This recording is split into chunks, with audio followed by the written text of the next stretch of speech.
DNS records are essential for connecting your custom domain to your Wix website. A records map your domain to Wix's IP address, which is necessary for your root domain. CNAME records alias a subdomain like W to your Wix domain. TTL, or time to live, determines how long DNS resolvers cache your record.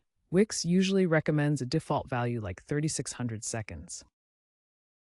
To update DNS records in Wix, follow these key steps to connect your custom domain. First, log into your Wix account and navigate to the Domains page. Next, connect your domain and follow Wix's guided setup.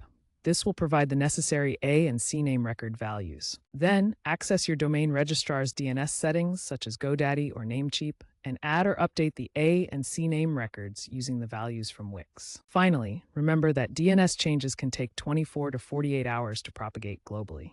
Wix now offers real-time validation and AI-assisted setup to check records instantly and suggest corrections, reducing errors.